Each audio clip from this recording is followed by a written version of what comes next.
2 mois après l'ouragan Irma, le Premier ministre Édouard Philippe a annoncé lundi de nouvelles aides pour Saint-Martin, dans une île portant encore les stigmates de la catastrophe et qui aborde à peine le défi complexe de la reconstruction.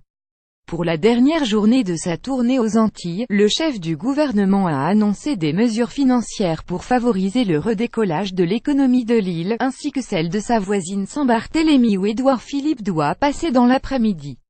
Les entreprises des deux îles ne paieront pas de charges sociales patronales jusqu'à novembre 2018, a annoncé le Premier ministre lors d'un discours dans le chef-lieu de la partie française de Saint-Martin, Marigot.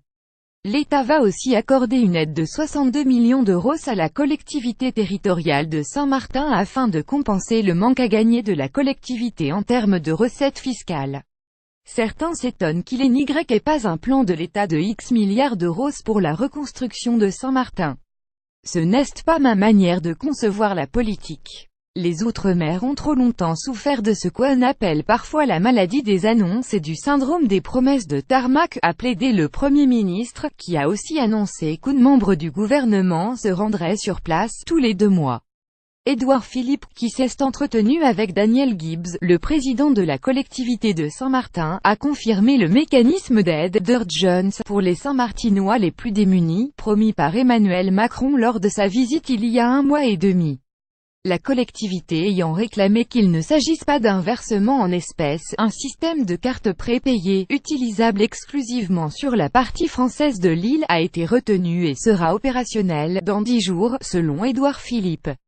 L'aide accordée à quelques milliers de bénéficiaires s'élèvera à 300 € par adulte et à 100 € par enfant, plafond de 900 € par famille.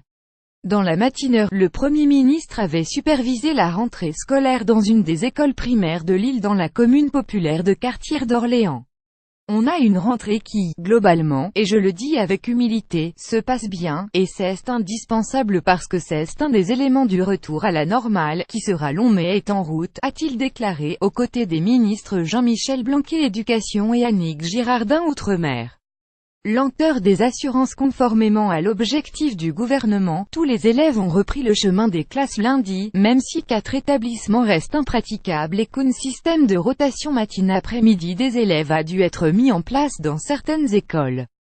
Le Premier ministre, qui a également rencontré des commerçants à Grand Case, a été interpellé à plusieurs reprises sur la lenteur des remboursements des assurances. De l'argent, il nous faut de l'argent tout simplement, on ne fait pas la mendicité, on paye nos assurances, de l'argent pour reconstruire nos maisons, on a eu 0 centime jusqu'à maintenant, lui a lancé une Saint-Martinoise.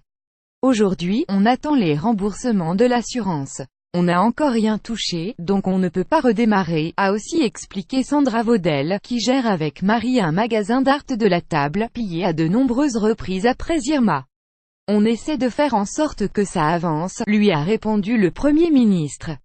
Le dossier central de la reconstruction pose, lui, un choix complexe: reconstruire comme avant et risquer dans 1 an ou 2 une catastrophe similaire ou tenter un nouveau Saint-Martin, quitte à perdre les quelques 30 000 habitants de l'île, surtout soucieux de retrouver un toit solide et un gagne-pain. Le préfet Philippe Gustin doit remettre le 10 novembre un rapport sur le sujet.